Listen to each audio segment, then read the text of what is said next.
আচ্ছা বলেন তো মা, সন্তান জন্ম দিয়ে যদি বাবার মৃত্যু হয়ে যায়, মা কিন্তু মানুষ করতে পারে। আর সন্তান জন্ম দিয়ে যার মা চলে যায়, মানুষ হয় কিন্তু মানুষের মতো কি মানুষ হবে?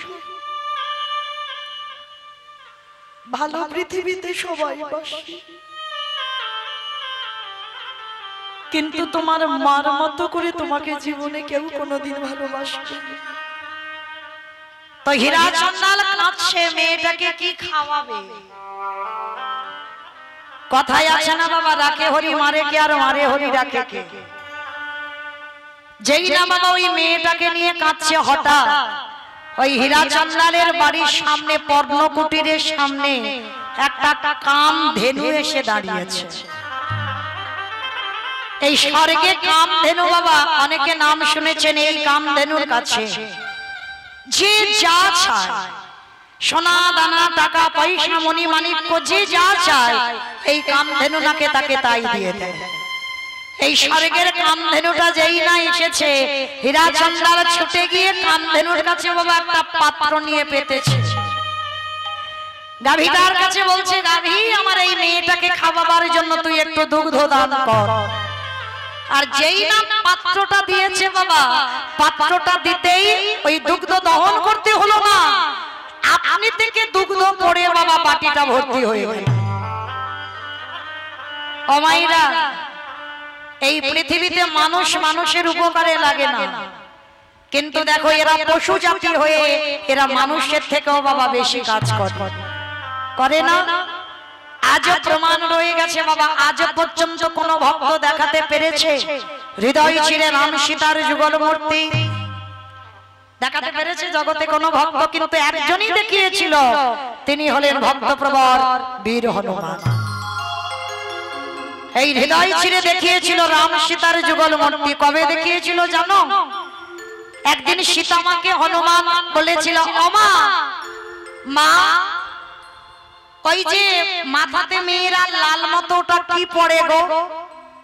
হনুমান তো মানুষ নয়, কপিকুলে জন্ম, তা মানুষের মতো অত বুদ্ধি শুদ্ধি হনুমানের নেই।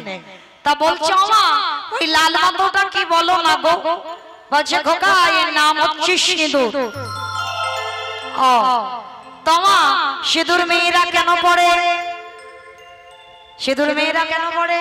স্বামীর অমঙ্গলের জন্য, কল্যাণের জন্য। কল্যাণ আর হচ্ছে খুব হচ্ছে। এইটুকু করে সিঁদুর পরবে বাবা, বাঁকা সিঁদে করে ঢাকা দিয়ে দেবে যাতে বোঝা না যায়, তাই না? একটুখানি করে সিঁদুর পরবে যেন বুঝতে না পারে যার বিয়ে হলো কি না হলো। কিন্তু মায়েরা চরণ ধরে বলে যায় একটা কথা, আমি বলছি না, আমার হনুমানকে সীতা মা শিক্ষা দিয়েছিল। হনুমান এই যে প্রত্যেকটা নারী শীতেতে সিঁদুর পরে তার স্বামীর মঙ্গলার্থে। যদি বলো কেন? ওই সিঁদুরটা কিন্তু আমাদের জন্য নয়, শুধু স্বামীর জন্য কয়েকটা বস্তু, এই যে হাতের শাখা, এই যে লোহা, আর এই যে পলা, এই যে শীতের সিঁদুর, এই কটা সম্পদ শুধুমাত্র স্বামীর মঙ্গলের জন্য। তা হনুমান শুনে বলছে, ওমা তা নারীরা স্বামীর মঙ্গলার্থে সিঁদুর পরে, তুমি কি জন্য পড়েছো? কিরকম পাগল ছেলে দেখেছো? আরে বোকা, আমি পড়েছি তোর প্রভু রামচন্দ্রের যাতে মঙ্গল হয়। ও তুমি আমার প্রভুর মঙ্গলের জন্য সিঁদুর পরেছো? ঠিক আছে, এইবার শুনে নিয়েছে সিঁদুরটা সীতামা প্রভুর মঙ্গলের জন্য পড়ে। পরের দিন বাবা রাত্রি থাকতে থাকতে হনুমান ঘুম থেকে উঠেছে, ভোর ভোর গঙ্গা স্নান করেছে।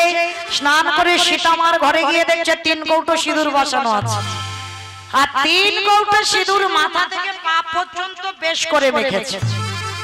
আর মেখে বাবা ঠাকুর ঘরে গিয়ে হনুমান ওই বসে বসে রাম রাম রাম রাম রাম রাম রাম, যেই না রাম রাম জপ করছে, এমন সময় রামচন্দ্রের কানে চলে গেছে। ছুটে এসেছে রামচন্দ্র, হনুমান এই হনুমান। যেই না হনুমান বলেছে বাবা, ভয়ে থরথর করে কাঁপছে হনুমান। ঠাকুর ঘর থেকে বেরিয়ে এসেছে, আর যেই না বেরিয়ে, এই সর্বনাশ, তুই সারা গায়ে সিঁদুর মেখেছিস কেন? বলে প্রভু আমি জানবো কি করে? আমি মাকে বললাম মা কেন মেয়েরা মাতাতে শুরু করে? বললো তার স্বামীর মঙ্গলের জন্য।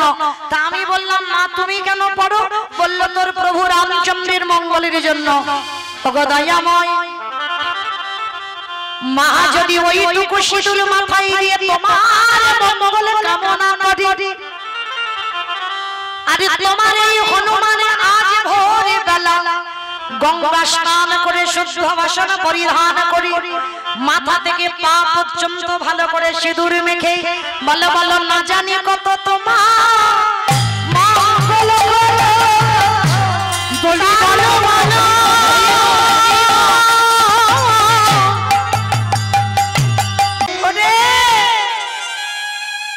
এই জগতে কোনো মা পারে না পুত্রের মাথায় হাত রেখে বলতে যে কালকে তোর মরণ হো। কে গো মায়েরা পারবেন বলতে? যত বড় শত্রু হোক, যত তার সঙ্গে থানা পুলিশ হোক, যদি তোমার হৃদয়ে প্রেম ভক্তি থাকে, যদি তুমি মা হও, কোন সন্তানের মাথায় হাত রেখে বলতে পারি যে কালকেই যুদ্ধে তোর মরণ হয়ে যাও? গান্ধারী বলল খোকা ওই আশীর্বাদ আমি তোকে দিতে পারবো না। যুধিষ্ঠির বললেন কেন পারবি না? তুমি তো সব সময় ঠাকুরের কাছে মানত করেছো যেন পাণ্ডবদের মরণ হয়, তাহলে আজকে নিজের হাতে আমি ভিক্ষা চাইছি, তুমি কেন দিতে পারবে না? তখন গান্ধারী কেঁদে কেঁদে বলেছিল খোকারে বাবা, যে গান্ধারী জীবনে পাণ্ডবদের ভালো চাইনি, এই প্রথমবার আজ নয়ন জলে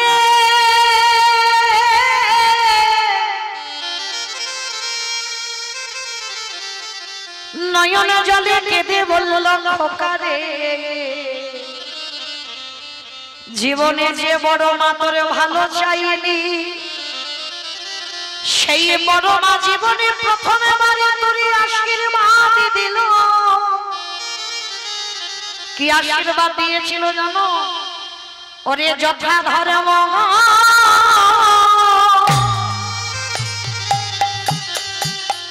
ওরে তথা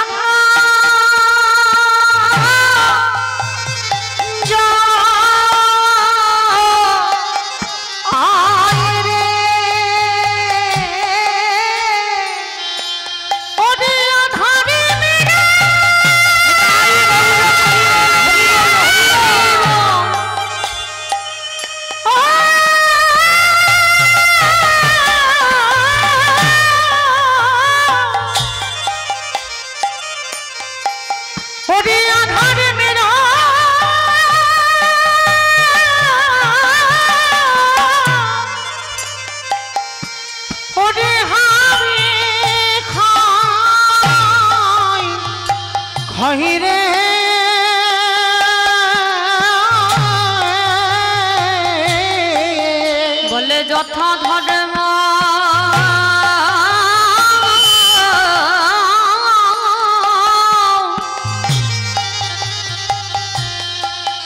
ওরে তথা জয় হো,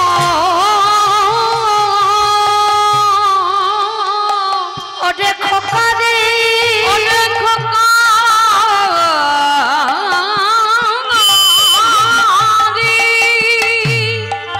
ওরে যে পক্ষে আমার কৃষ্ণ আমার কৃষ্ণ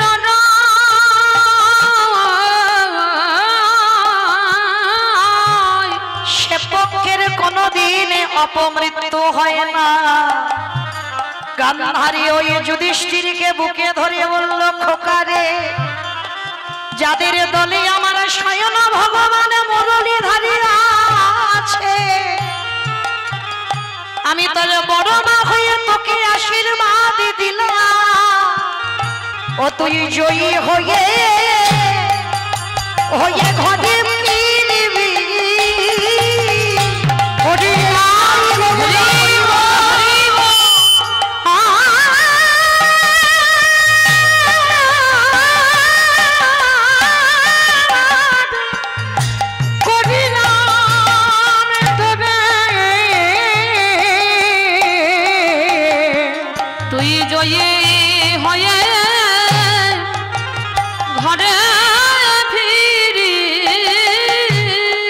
আসতে সেদিন আমার গান্ধারী আশীর্বাদ দিল, যার সঙ্গে কৃষ্ণ বর্তমান থাকে শুধু যদি একেবারে নয়নে জলে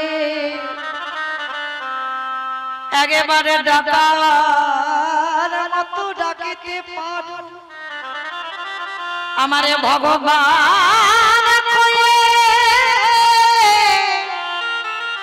পৃথিবীর যে প্রান্তে থাকুক না কেন, তুমি যাই করো না কেন, যদি তোমার দেহ মনে প্রাণটা গোবিন্দ চরণে রাখতে পারো, আমারে ভগবান বললেন সেই ভক্তকে আমি কি করি জানো, আমি তারে চরণে ছাড়া করি না গো, যে জানো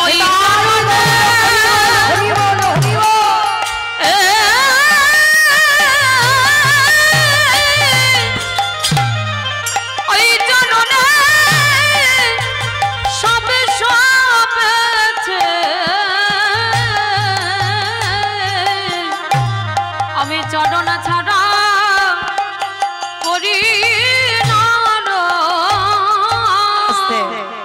দুর্যোধন পিছন থেকে দেখলো মা যুধিষ্ঠিরকে আশীর্বাদ দিল। দুর্যোধন এসে বলেছিল মা তুমি করলে কি, কাকে আশীর্বাদ দিলে? তখনই গান্ধারী বলেছিল খোকা তুই এই যুদ্ধ করা বন্ধ কর, কারণ পারবি না বাবা কোনোদিন জয়ী হতে। আমি চোখের সামনে দেখলাম ওরা জয়ী হয়ে সব ঘরে ফিরে এসেছে। আচ্ছা বলেন তো বাবা, এইটুকু শুনে ভালো করে বিচার করে দেখেন তো, স্বয়ং বর্তমান কৃষ্ণ যাদের সঙ্গে ছিল তাদের কি প্রয়োজন ছিল শত্রুর পদধূলা নেওয়ার? এইখানে আমার ভগবান যুধিষ্ঠির দ্বারা জগৎকে শিক্ষা দিল, শত্রু হলেও সে যদি গুরুজন হয়, শুভ কাজে গেলে সামনে যদি পড়ে যায় তাকে প্রণাম করে তবে যাও। আর এই জগতেই শত্রুকে যে বড় জায়গা একবার দিতে পারবে তার সব কাজেই আমার ভগবান বললেন তার পিছনে আমি ঢাল হয়ে দাঁড়িয়ে থাকি। নিতাই গৌর প্রেমানন্দ, হরি বল হরি বল। তাই তো আমার গৌরাঙ্গ মহাপ্রভু ভক্তের কাছে পদধূলা চাইলে পাওয়া যাবে না। ওই জন্য বাবা প্রত্যেকের কাছে চাইলে যখন পাওয়া যাবে না, আমি একটা কাজ করব। কি করব? ওই সুরধনির তীরে গড়াগড়ি যাব। আর গড়াগড়ি গেলে কি হবে? আপনারা যে পাত ধুলাটা দিয়ে এসেছেন, পাত ধুলা পড়ে আছে তো, চাইলে তো পাবে না। ভগবান বললেন কায়দা করে ওই ধুলাটা গায়ে মেখে নেব। আর তাই গৌরাঙ্গ মহাপ্রভু কি করছে জানো? কেহ বলে পুরবীতি রাবণ বধিলা, কেহ বলে পুরবীতি রাবণ বধিলা, কেহ বলে পুরবীতি রাবণ বধিলা। বলে পুরবীতি আমার উলু কই? দাও দেখে টুলু ধনি। কেহ বলে পুরবীতি রাবণ বধিলা, কেহ বলে পুরবীতি আমার গোরানি, গোরা গোরা গোরা গোরানি,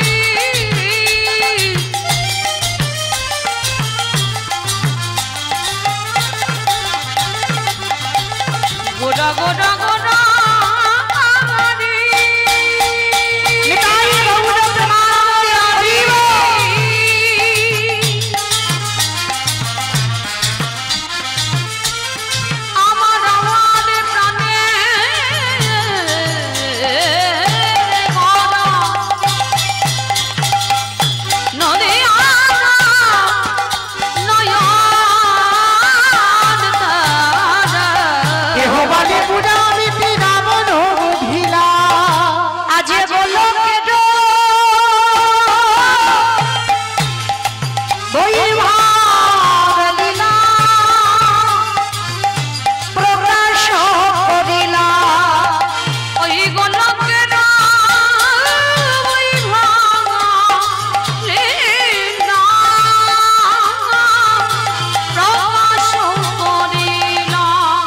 শ্রীরাধারে ভাবে এলে গোরায় অবতার, শ্রীরাধারে ভাবে এলে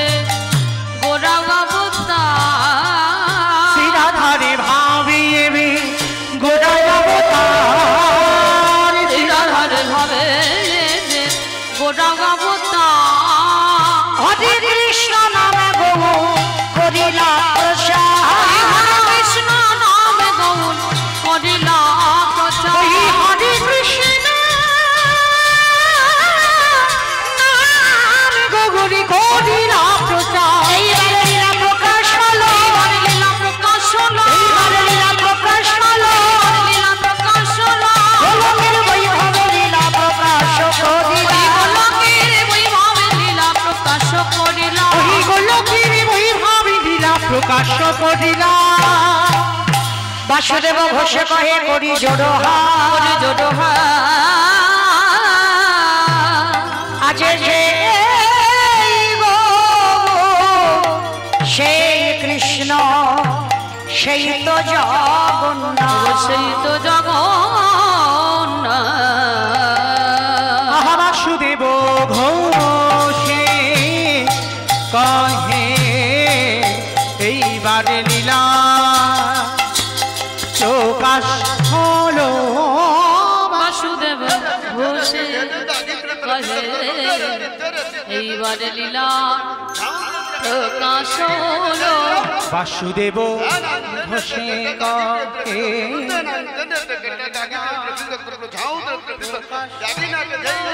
বাসুদেব ঘোষে কহে এইবারে লীলা প্রকাশ হলো বাসুদেব ঘোষে কহে এইবার লীলা তাই বলো, বাসুদেব হরি বল, হরি বল, হরি বল। এইবার লীলা প্রকাশ হলো বাসুদেব ঘোষে কহে এইবার লীলার প্রকাশ হলো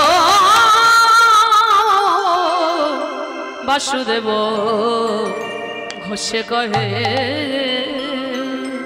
জনিতাই চলুন এবার আমরা আজকে সবাই চলে যাব মধুময় শ্রীধাম বৃন্দাবন ধাম। তবে আজকের আমার ইচ্ছাতে নয়, আমার উপরে একটা লীলার দায়িত্ব দেওয়া হয়েছে, সেই লীলা আস্বাদন করা হবে। আজকের আমার দাদা ভাইদের আদেশ শিরোধার্য করে সেই লীলা আস্বাদন করব। তবে আজকের আমরা লীলাটা যে আস্বাদন হবে, সে লীলাটা হবে রঘুপতি রামচন্দ্রের লীলা। রঘুপতি রামচন্দ্রের কাহিনী ত্রেতা যুগে যেতে হবে। আজকের আমরা আস্বাদন করব ভক্ত সবরী উদ্ধার, আস্বাদন হবে ভক্ত সবরী উদ্ধার। তবে তার আগে মাইরা একটু দেখি সবাই মিলে বলেন তো গৌর সুন্দরী কি ধ্বনিটা হলো কি? এটাও জয় বললাম, ধ্বনিটা হলো কি? এটা নাকি জয়? এটা জয় নয়, একটু প্রেম সে জয় দাও। এত জোরে জয় দেবে কত দূর শোনা যাবে? বাগনান যাক, আর না তো গুলুবেড়িয়া চলে যাক, এপারে কলাঘাট যাবে যাবে। মাথা যখন নেড়েছে বাবা বিশ্বাস আছে, মানে মনে ভক্তি আছে। আর এই ভক্তি আর বিশ্বাস যদি দুটো ধরা যায়, অবশ্যই ধ্বনিটা যাবেই যাবে। মানে ওই যে কলাঘাটে না গঙ্গার সঙ্গে মিশে একেবারে সুরধ্বনি গঙ্গা মিশে যাবে। তো সেইভাবে ধ্বনিটা দিতে হবে। আগে থেকে পিছন থেকে সবাই একবার হাত দুটো তোলো তো দেখি একবার সবাই। বাহ, প্রত্যেকে আমার দাদা ভাই বাবা ঠাকুর ভাইরা যারা যারা আছেন আত্মনিবেদন একসঙ্গে কেমন প্রত্যেকে। আমা ওই জায়গাটা একটু ধসে মতো গেল, এই ধসা রোগটা ভালো নয়। তোলো সম্পূর্ণ একসঙ্গে বলবে বাবা, ওই জায়গাটা একটু ধসে মতো আছে, সবাই তোলো দেখি। হ্যাঁ ঠিক হলো, এইবার একসঙ্গে বলো কেমন? গৌর সুন্দরী কি নবদ্বীপী ধাম কি সচিরী নন্দন কি বিষ্ণু প্রিয়া কি নিতাই সাদি কি ভক্তবৃন্দ কি হরিবাসন ধাম কি সাধু গুরু বৈষ্ণব কি আপন আপন গুরু চরণ কি নায়ক বাবু কি হরি নাম যজ্ঞ কি আজকের আনন্দ কি নিতাই গৌর প্রমাণ। আমার হাতটা একটু ব্যথা করলো না, কিন্তু একটা ব্যায়াম হয়ে গেল, তাই না? চলো দেখি এবার আমরা একটা ভজন গাইতে গাইতে এবার একটু বিষয়ে যাব। কি মায়ের একটা ভজন হবে তো? কই দেখি সবাই একটু উলুধ্বনি দাও। বাহ, একটু জোরে উলুধ্বনিটা জোরে। রাখালি রাজা বলি দিদি কোথায় বৃন্দাবন,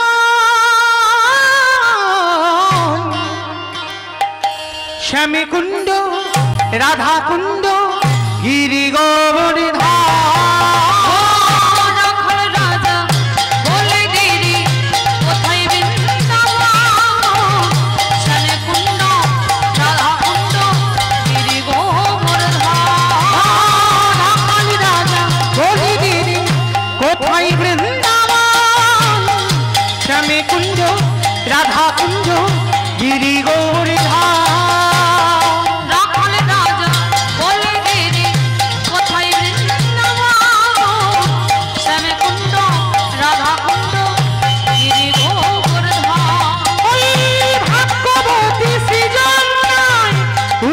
বয়ে যায় কেশি ঘাট এবং শিবাত আছে শ্যামরা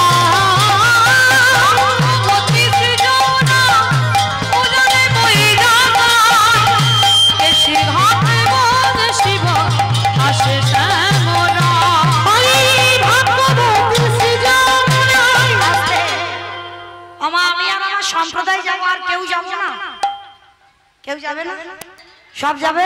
তাহলে যারা যারা যাবেন কই আর একবার দেখি হাত দুটো তোলো দেখি, আর একবার মা কালী দিব্যি আর বলবো না, এবারটা শেষ। সবাই দেখি হাত দুটো তোলো, একসঙ্গে তালে তালে করো তালি প্রত্যেকে। কেমন ভাগ্যবতী সৃজনায় উজান বয়ে যায় কেশি ঘাট এবং শিবাত আছে শ্যামরা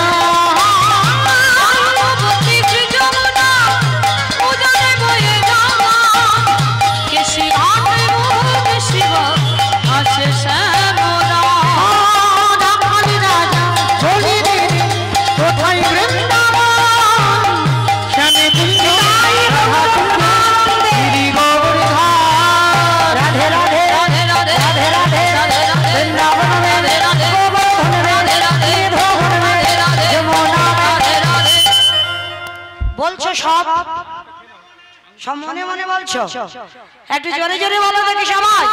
জয় জয় রাধে রাধে রাধে রাধে রাধে। হাত কই, সব হাত কই।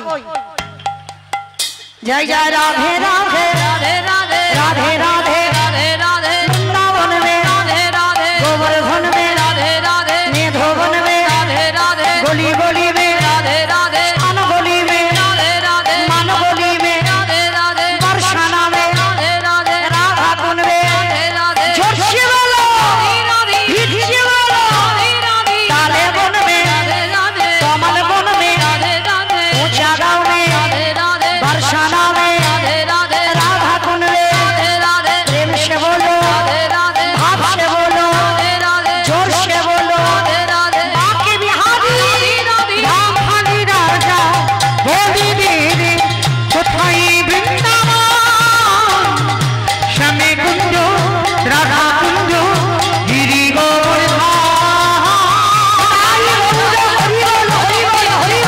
কোথায় বৃন্দাবন শ্যামে কুণ্ড রাধা কুণ্ড গিরি গোবর্ধন।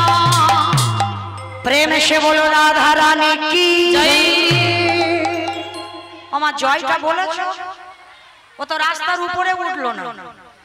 আচ্ছা মা, তোমাদের এখানে শাশুড়ি বৌমাতে হাওড়া জেলাতে ঝগড়া টগড়া হয় না? হয়। তাহলে ঝগড়া যখন হয় ওই সময় গলাটা যে বের হয় ওই গলাটা বের করো। সবাই বলো দেখি রাধা রানী কি জয়। তার মানে ঝগড়া হয়। বৃন্দাবনেশ্বরী কি জয়, যমুনা মাইয়া কি জয়, নন্দগাঁও কি জয়, ऊंचा गाँव की जय, वर्षा नाम की जय, भक्तवृंद की जय, हरिवासर धाम की जय, साधु गुरु वैष्णव जय, अपन अपन गुरु चरण जय, नायक बाबू की जय, हरि नाम यज्ञ की जय, आज के आनंद की भक्तगण की निताई गौर प्रेमानंद। চলুন আজকে আমরা এই জায়গাটা আমাদের এখন তৈরি হলো পঞ্চবটির বন। যেমন আমার এই দাদা ভাইয়ের যেখানে কীর্তনটা হচ্ছে শখের বাড়ি, বাগান বাড়ি, তাই না? এটা শখে, মানে নিজের অনেক দিনের একটা ইচ্ছা ছিল, শখ ছিল, যার জন্য বাগান বাড়ি করেছে। ঠিক রাবণ রাজা একটা সম্পত্তি ছিল, সেটাও খুব শখের ছিল, যেটা হচ্ছে পঞ্চবটির বন। মায়েরা ভালো করে আস্বাদন করবেন, অনেক কিছু লীলা, অনেক কিছু জানতে পারবেন, অনেক কিছু তথ্য জানতে পারবেন। তাহলে এই জায়গাটা যখন পঞ্চবটির বন, আর এই পঞ্চবটির বনটা ছিল রাবণ রাজা। কিন্তু মা রাবণ রাজা ওই শখের পঞ্চবটির বনটা পরবর্তী দিনে তার বোন শূর্পণখার নামে লেখাপড়া করে দিয়েছিল। কেন দিয়েছিল, কেন লিখে দিল জানো? শূর্পণখাকে বিয়ে দেওয়া হয়েছিল। মায়েরা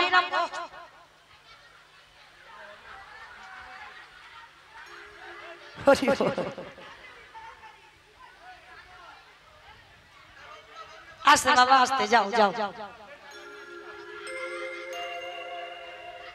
মন দিয়ে শুনবেন মা, এই পঞ্চবটির বোনটা রাবণ রাজার বোন শূর্পণখার নামে লেখাপড়া করে দিয়েছিল। কেন? এই শূর্পণখাকে বিয়ে দেওয়া হয়েছিল। তবে মা একটা কথা বলি, এক মন থেকে যেন দু মন হয়ে না যায়, কিন্তু কিছু বুঝতে পারবেন না। আর কালকে সকালবেলা গিয়ে বলবে মৌমিতা কি গাইলো, কিচ্ছু বুঝতে পারলাম না, তখন কিন্তু দোষটা যেন আমার ঘাড়ে চাপিয়ে দিও না, কেমন? শোনার ভুল হচ্ছে। দেখবেন বাবা, মোবাইলে যখন শুনছো তখন তো ঘুমিয়ে ঘুমিয়ে কানে হেডফোন দিয়ে শুনছো, মন দিয়ে শোনা যাচ্ছে, কিন্তু এখানে শুনছো এক মন থেকে দু মন হলে কিছু বুঝতে পারবে না। ওই জন্য একটু শান্তভাবে আস্বাদন করবেন, কেমন? এই পঞ্চবটির বোন রাবণ রাজার বোনের নামে লিখে দিয়েছিল। কেন? শূর্পণখাকে বিয়ে দেওয়া হয়েছিল বাবা, কিন্তু বিয়ে দিলে কি হবে, মেয়েটা সংসার করেনি। কেন? ওই বউ ভাতের দিন, মানে যেটা ফুলসজ্জার রাত, ওই রাত্রিবেলা যখনই দুই লোকে বাসর সজ্জায় শায়িত হবে, ওই শূর্পণখার খিদে পেয়েছে রাত্রিবেলা, তো খাওয়ার কিছু পাইনি বলে স্বামীকে ধরে গিলে খেয়ে ফেলেছে। আচ্ছা বলো, কোন মেয়ে যদি স্বামীকে ফুলসজ্জার রাতে খেয়ে দেয়, তাহলে সেই মেয়েকে কি আর শ্বশুর বাড়ি রাখবে? বিদে করে দেবে না, একবারে ঝেঁটিয়ে বিদে করবে না? তো বাপের বাড়ি পাঠিয়ে দিল। আর বাবা একটা কথা মনে রাখবেন, মেয়েদের বাপের বাড়ি একদিন ভালো, এক সপ্তাহ ভালো, 15 দিন ভালো, এক মাস ভালো, তারপরে আর ভালো। সে বিয়ের আগে যা হয়েছে হয়েছে, বিয়ের পরে জন জামাই ভাগনা 3 নয় আপনার, এই 3 জনের এই 3টি জায়গা কোনোদিন ভালো নয়। রাস্তায় ভিক্ষে করে খাবো, বৃদ্ধাশ্রমে থাকবো ভালো, কিন্তু মেয়েদের বিয়ের পরে বাপের বাড়ি নয়। কেন? সবার জ্বালা সহ্য হবে, ওই ভাই ভাজেদের ওদের জ্বালাটা মোটে সহ্য হয় না। তো সর্বক্ষণ শূর্পণখার আর মন্দোদরী মানে রাবণ রাজার স্ত্রী মানে ঝগড়াঝাটি লেগেই থাকতো, মানে এত ঝগড়া হতো। তো হঠাৎ একদিন বাবা রাবণ রাজা সিদ্ধান্ত নিল, শুনবন সব সময় তোদের এই ননদ ভাজের এই ঝগড়া ভালো লাগে না, আজকে থেকে তুই আমার বাড়িতে থাকবি না, খাবি না, আজকে থেকে তোর একটা জায়গা লিখে দিলাম। বলে দাদা কোন জায়গা? বলে আজকে থেকে পঞ্চবটির বোনটা তোর নামে দিয়ে দিলাম। ওইখানে পশু পাখি মানব দানব খেচর খেচড়ি যারা যারা আসবে সবাইকে তুই ধরে ধরে খাবি। রাক্ষসী তো মানুষের মাংস খায়, পোকামাকড় খায়, পাখি পক্ষী এই মাংসগুলো খায়। তো অনেক দিন হয়ে যাচ্ছে বাবা, ওই পশু পাখি পোকামাকড় মাংস খেতেই ব্যস্ত। হঠাৎ আজকের একটা ঘটনা ঘটেছে। কি ঘটনা? হঠাৎ বাবা কোথা থেকে যেন একটা মানুষ মানুষ গন্ধ নাকে ঢুকছে। রাক্ষসী আমাইরা ছোটবেলায় গল্প শুনেছিলাম না ঠাকুমার কাছে, হাউ মাউ কাউ মানুষের গন্ধ পাও। রাক্ষস রাক্ষসীদের নাকে নাকি মানুষ কাছে কাছে এলে গন্ধটা নাকের ভিতরে ঢুকে যায়। তো শূর্পণখা যেই না পঞ্চবটির মনে বসেছে, হঠাৎ দেখে না বাবা একটা মানুষ মানুষ গন্ধ নাকে ঢুকছে। তার রাক্ষসী মনে মনে ভাবছে, যাক অনেকদিন এই পোকামাকড়ের মাংস খেতে খেতে আর আমার ভাল লাগে না, যাই হোক বাবা অনেকদিন পরে মানুষ পাবো আর মানুষকে মেরে মাংস করে খাবো। তা মনে মনে আনন্দ, আবার মনে মনে ভাবছে আমি তো এই রূপে গেলে হবে না, এই রূপে গেলে যদি মানুষটা চিনতে পেয়ে ভয়ে পালিয়ে যায় তাহলে কি করব? রাক্ষসী সুন্দর একটা রূপবতী নারী হয়েছে, আর এমন রূপ ধরেছে বাবা কোন পুরুষ যদি তার দিকে তাকায় চোখ ফেরাতে পারবে না, সেই রকম রূপবতী নারী হয়েছে। রাক্ষসীর এই গুণটা ভালো ছিল, মানে যখন যেটা মনে করবে তখন সেটা হতে পারবে। তাই বা রাক্ষসী কি করেছে? সুন্দর রূপবতী নারী হয়েছে, এক পা দু পা করে ওই যে মানুষ মানুষ গন্ধটা আসছিল ওই দিকে গেছে। আর যা তো যা বাবা লক্ষ্যটা পড়েছে একেবারে ওই মানুষটার চরণ দিকে। আর যেই না চরণের দিকে লক্ষ্যটা পড়লো বাবা সে খাওয়া মাথায় উঠে গেছে। চরণ দুটো দেখে মনে মনে ভাবলো, বাবা বাবা বাবা এর চরণ যদি এত সুন্দর হয় না জানি এর বদনটা আরো কত সুন্দর হবে। চরণ দুটো দেখে মনে মনে ভাবলো, মনে মনে সংকল্প নিল, যদি একটা রাত এই পুরুষটাকে আমি আমার করে পেতাম, তাহলে বোধহয় আমার নারী জনমটা আমার ধন্য হয়ে যেত। একবারের জন্য কিন্তু বাবা ওই পুরুষটাকে কিন্তু ভোগ করার লালসা নয়। রাক্ষসীর মনে হলো যদি একটা রাত আমি আমার করে পেতাম তাহলে চরণ সেবা করে আমার নারী জনম ধন্য হতো। আর ভগবান তো বাবা ভক্তের মুখের কথা আগে শোনে না, ভগবানের একটা নাম হচ্ছে অন্তর্যামী। সবার আগে ভগবান ভক্তের মনের কথাটা শোনে। আর যখনই মনের কথাটা শুনতে পেল ভগবান মনে মনে চিন্তা করলো, রাক্ষসী তুমি আমার কাছে ধরা না দিলে কি হবে, আমি যে তোমায় ধরতে পেরে গেছি। শোনো, যে আমারে চাই তারই আমি চাই, আর যে আমারে না চাই তারই আমি না চাই। তবে তুমি যখন আমাকে চেয়েছো আমি তোমাকে চাইবই চাইব। এইবার বাবা চরণ দুটো দর্শন করে রাক্ষসী আমার বদনটা দেখেছে। সেটা কে ছিল? আমার রঘুপতি রামচন্দ্র। আর রামচন্দ্রের নয়নের দিকে তাকিয়ে রাক্ষসী সুন্দর নারী রূপ ধরে বলে বলেন, এই যে অমাইরা, কোন ঘটক ধরে নয়, কোন মোবাইলে, কোন ফেসবুক, কোন হোয়াটসঅ্যাপে প্রেম ভালোবাসা নয়, একেবারে রাক্ষসী সরাসরি রামচন্দ্রকে প্রস্তাব, এই যে আমি তোমায় ভালোবাসি, তোমায় বিয়ে করব, তুমি আমায় বিয়ে করবে, মানে সরাসরি প্রস্তাব। তার ভগবানও তো কম চালাক নয়। ভগবান একটু মুচকি হেসে বলছে, রাক্ষসী তুমি আমার সামনে ধরা না দিলে কি হবে, আমি তো তোমার ভিতরটা ভালো করে চিনতে পেরে গেছি। শোনো ও মেয়ে, কি করবো বলো, তোমার সঙ্গে যদি আমার দুদিন আগে দেখা হতো। বলে কেন? দুদিন আগে দেখা হয়নি তো কি হয়েছে, আজকে তো দেখা হয়েছে, আমি তোমায় ভালোবাসি, তোমায় বিয়ে করতে চাই। বলে দেখো, বিয়ে করবো বললে তো করা যায় না, তোমাকে দেখবার আগে আমি তো জনক রাজার মেয়ে জানকীকে বিয়ে করে ফেলেছি। তো তুমি যদি বলো আমার একটা স্ত্রী থাকা সত্ত্বেও যদি তুমি বিয়ে করতে চাও তাহলে তুমি করতে পারো। তার রাক্ষসী মনে মনে ভাবলেন, ওরে বাবা, মানে আমাকে দেখবার আগে ও বেটা বিয়ে করে ফেলেছে। তা ভগবান চতুরের চূড়ামণি চালাকি করে বলছি, শোনো ও মেয়ে, তা ঠিক আছে আমাকে বিয়ে করতে হবে না, আমার ভাই লক্ষণের এখন বিয়ে হয়নি, তুমি আমার ভাই লক্ষণকে বিয়ে করো।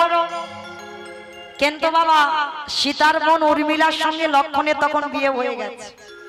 এই রকম কায়দাটা করছে দেখেন আমার ভগবান। তা বলে আমার লক্ষণ ভাইকে বিয়ে করো। এইবার শূর্পণখা মনে মনে ভাবলো, ভালোবাসলাম ওর দাদাকে, বিয়ে করবো ওর ভাইকে, এইটা কিরকম হলো? বলে যা হয় হোক, তবু আমি ওর ভাইকে বিয়ে করব। কেন? সারাদিন চলে যাবে, সারা দিনের মধ্যে একবার তোর দাদার চরণ দুটো আমি দর্শন করতে পারবো। কি গো, ভালোবাসাটা কোথায় জন্মেছে? আপনাদের আমাদের মতো ভালোবাসা নয়, এ ভালোবাসাটা অনেক গভীরের ভালোবাসা। বলে সারাদিনে চলে যাবে, ওর ভাইকে বিয়ে করব, কিন্তু চরণ দুটো তো একটু দর্শন করতে পারবো, এতেই আমার হয়ে যাবে। এইবার রাক্ষসী লক্ষণের কাছে গিয়ে বলছে, এই যে তোমার দাদা বললো আমি তোমায় ভালোবাসি, তোমায় বিয়ে করতে চাই। এখন দাদা ভাইয়ের কথোপকথন হয়ে আছে যে কি ঘটনাটা ঘটবে। তা বলছে, দেখো মেয়ে, বিয়ে যে করব তা সিঁদুর পাবে কোথায়? তার রাক্ষসী তো মা লক্ষণকে বলছে চোখ বন্ধ করো। আর যেই লক্ষণ চোখ বন্ধ করেছে, হাতটা এমন জোরে বের করেছে বাবা, মন্দোদরীর ঘরের ভিতরে গিয়ে সিঁদুর নিয়ে চলে এসেছে রাক্ষসী তো। আর সিঁদুরটা যেই না চলে এসেছে, এসে লক্ষণকে বলছে, বা চোখটা খোলো, নাও এই সিঁদুরটা নিয়ে আমার সিঁথিতে পরিয়ে দাও। তা লক্ষণ বলছে, সিঁথিতে যে পরাবো, তা তুমি চোখ দুটো বন্ধ করো। ও মা, সিঁদুর পরাবে আবার চোখ বন্ধ করবো কেন? আরে বাবা, তুমি বুঝতে পারছো না? মাইরা একবার আপনারা স্মরণ করেন সেই দিনের কথা, যেদিন আপনাদের পিড়েতে করে জাগিয়ে এনেছিল, আর সামনে যেন কি একটা পাতা মতো ছিল না, বিচুটি পাতা, বিচুটি পাতা, পান পাতা। বাহ, বাবা ঠাকুর ঠিক বলেছে বাবা, এরা জানলে কি করে, সবটা প্রেম করে বিয়ে করেছে। পান পাতাও সামনে নি, কচু পাতা কি পান পাতা সেটা জানেই না। তো আজকে কি হলো, যেই না বাবা ওই পান পাতাটা সরিয়ে স্বামীর চোখে চোখ দেয়, তাকে কি বলে জানো? শুভ দৃষ্টি। আর ওই 7 পাক ঘুরে যখন ওই যে স্বামীর শীতেতে তোমার প্রথম সিঁদুরটা দিয়েছিল স্মরণ করো। আচ্ছা, সিঁদুর পরাবার পর সঙ্গে সঙ্গে কি তুমি তোমার স্বামীর বদনটা দেখেছিলে? দেখোনি? কি করেছিলে?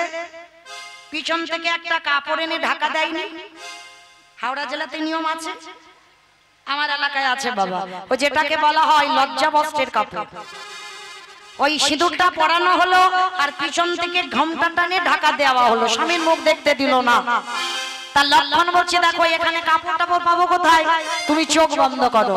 এইবার রাক্ষসী চোখ বন্ধ করেছে, আর যেই না চোখটা বন্ধ করেছে, আমার লক্ষণ কি করেছে, প্রথমে নাকটাকে আগে ধরেছে। হ্যাঁ গো, আগে নাক ধরছো কেন? আরে বাবা, তোমার মাথাতে যে সিঁদুরটা পরাবো আমি ব্যালেন্স পাচ্ছি না। আগে নাকটাকে ধরেছে, পরে কানটাকে ধরেছে। আর লক্ষণের পিঠে যে যন্ত্রপাতি গুলো ছিল, কি গো? কাটারি, কাস্তে, কোদাল।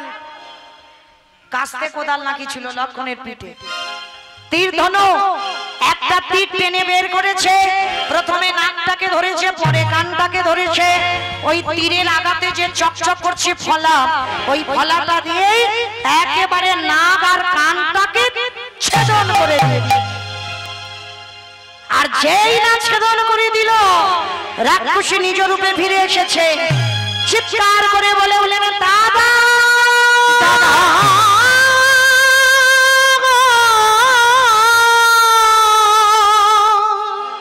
যেই না দাদা বলে ডেকেছে বাবা, রাক্ষসী রাগান্বিত হয়ে বলেন, ওরে পাপিষ্ঠ, আমি ভালোবেসেছিলাম তোর দাদাকে, তোকে না। তবে তুই যখন বিনা অপরাধে আমার নাক কানটা কেটে দিলি, আমি তোরে ছাড়বো না। এই যে নাক কানটা মাটিতে পড়ে রক্ত যে ঝরলো, আমি তোরে অভিশাপে দিলাম, আমার মতো তোরও একদিন এই রকম রক্ত ঝরবে ঝরবে ঝরবে। ভগবানের ভাই বলেও ছেড়ে দিল না। সেই লক্ষণ এই কলিযুগে কে হলো? জগাই মাধাই। হরিবল হরিবল। দাদা নিতাই চাঁদ হলো। আর এই শূর্পণখা অভিশাপ দিয়েছিল, কি অভিশাপ না, এই যে নাক কানটা কেটে পড়লো, আমার দাদা রাবণ কুম্ভকর্ণ কলিতে হবে জগাই মাধাই, আর ছোট ঠাকুর লক্ষণ হবেই আমার দাদা নিতাই চাঁদ। আর ওই নিতাই চাঁদ যখন দাঁড়ে দাঁড়ে নাম বিলাতে যাবে, তখন কি হবে গো? ওই জগাই মাধাই ভাঁড়ে করে নেশাগ্রস্ত মাতাল। আর জগাই মাধাই যখন ওই হরি কথা কৃষ্ণ কথা শুনে বলবে, বাবাজি হরি হরি করে নেশাটা ছটিয়ে দিল, ওই কলসিতে করে মদ খেতে খেতে নিতাই চাঁদের মাথাটাকে ফাটিয়ে দিল। কেন হলো? ভগবানের ভাই হয়েও রক্ত ঝরলো কেন? এইটা শূর্পণখার অভিশাপ। কিন্তু বাবা, এই জায়গাটায় আমাদের একটা প্রশ্ন রয়ে যায়। কি প্রশ্ন?